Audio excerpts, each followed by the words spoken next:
Fox News alert moments ago, Trump addressing the illegal immigration crisis facing our country. The president taking aim at Democrats and blaming them for the laws that enable the problem. We will not allow our generosity to be abused by those who would break our laws, defy our rules, violate our borders, break into our country illegally. We won't allow it. The laws are so bad. They're not archaic. They're incompetent. It's not that they're old.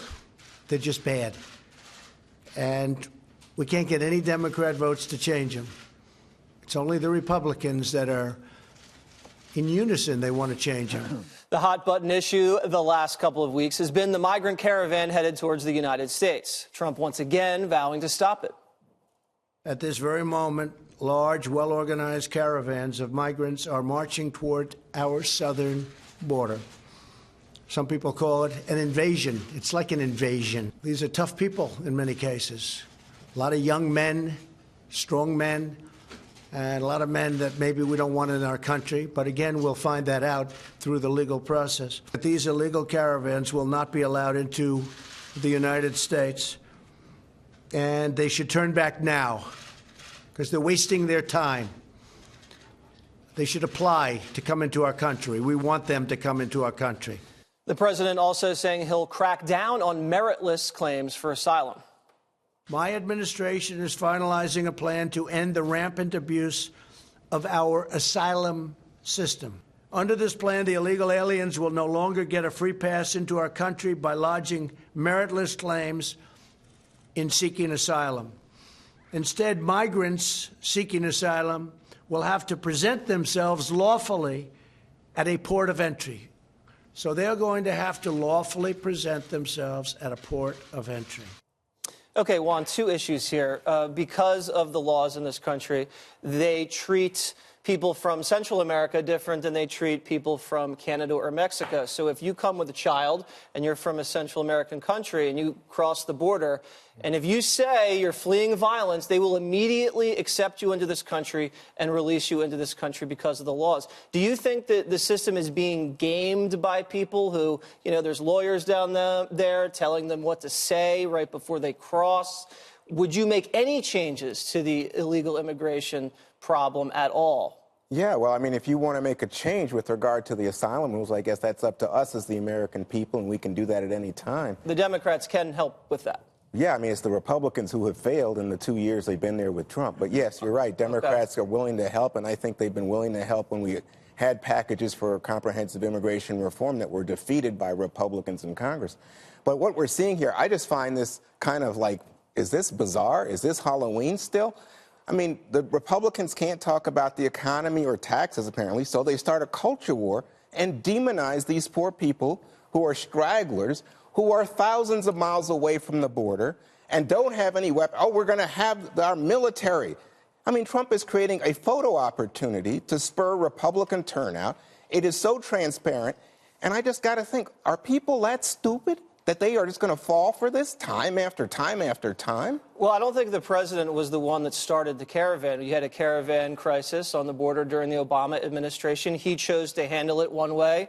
The president, Morgan, is choosing to handle it differently. There was a crisis. No, I'm saying there's no crisis now. Okay, I believe there is a crisis. Do you believe there's no crisis, Morgan? No, I think the caravan is really, it's missing the forest for the trees. When you look at it, the caravan to me is more symbolic of the immigration fight. And the fact that there's many Americans, when you look at the polling on this, why is the president bringing this up? Because when you look at Republican voters, this is at the top of their list, including health care.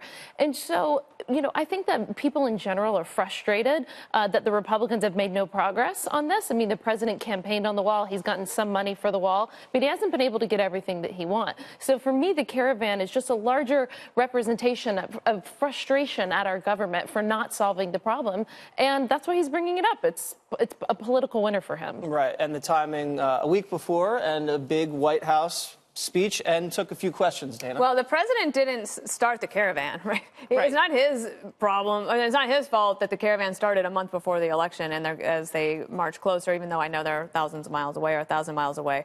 Like, he didn't start that. So the visuals, like, that was not of his creation. Like, he didn't make this up out of whole cloth. This is actually happening, and you can see it every day. There's the picture today of the 4-year-old girl who was so exhausted, she just refused to go any farther. Okay, so that's a humanitarian problem. Again, not his fault.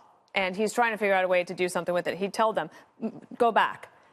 But I think that maybe he could go a step further, and I don't think it'll happen now, but he chose the Roosevelt Room for this speech for a reason. He didn't have a bunch of people behind him. He wasn't at a campaign rally. He did it in the Roosevelt Room where you decide policy. So he's saying, like, this is a policy that we have to deal with. I think the speech could have been a little shorter, maybe, but this is what he was saying.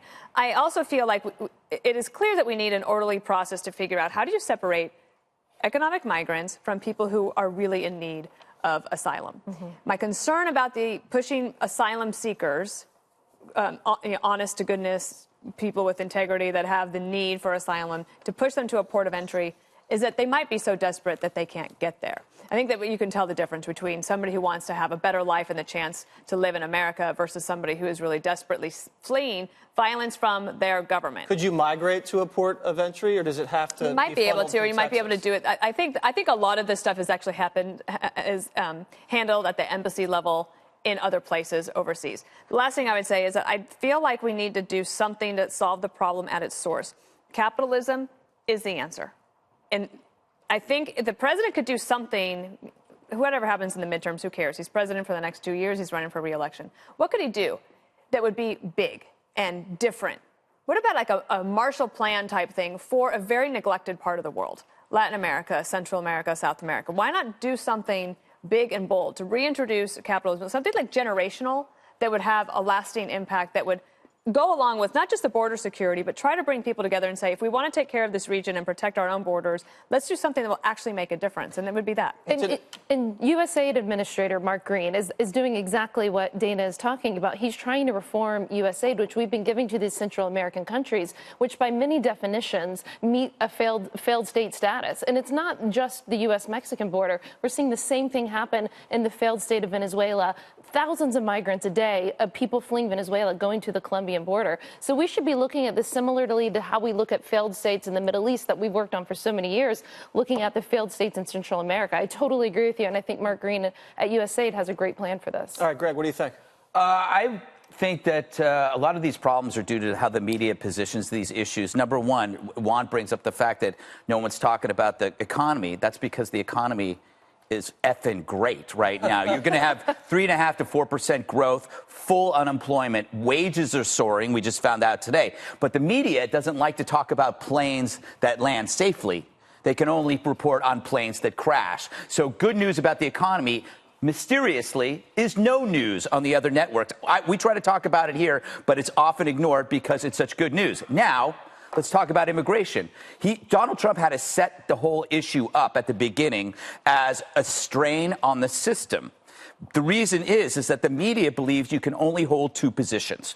You can either say, we are a nation of immigrants, or it's a nation under siege. But the fact is, human beings hold a portfolio of positions regarding everything like immigration. You can hold a bunch of different positions on crime. Right? I could be for the death penalty, but think that drugs should be legalized. You can have a portfolio of interests about climate. You can believe that there's climate change, but the policies are wrong. But the activist media bans nuance so that you can, like, if you feel for strong immigration, you want people to come here, but you want to tighten up the loopholes.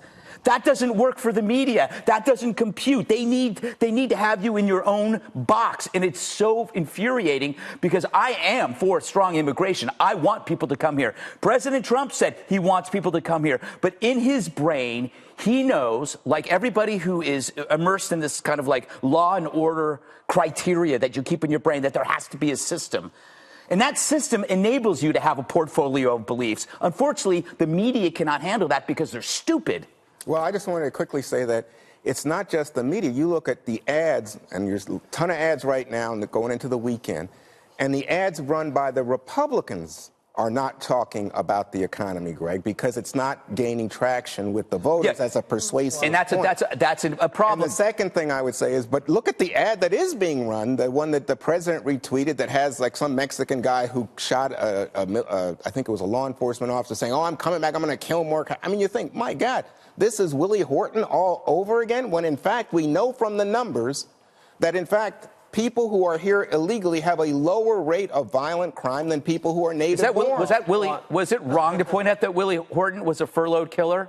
Yeah, was that wrong? No. I think. Are you on the side of Willie Horton? No, I'm on the side of not playing to racial antagonisms in the society. No, that's about and crime. I'm on the side of not that's about saying, crime and safety, not George race. Soros. You're might seeing be race. You're seeing race. Nobody's seeing race here. Nobody saw race in Willie Horton. No, that was a furloughed killer. Are you kidding me? That was a furloughed killer. You're seeing race. I'm not. Oh my I'm God. seeing a furloughed killer. We are a colorblind show, everybody.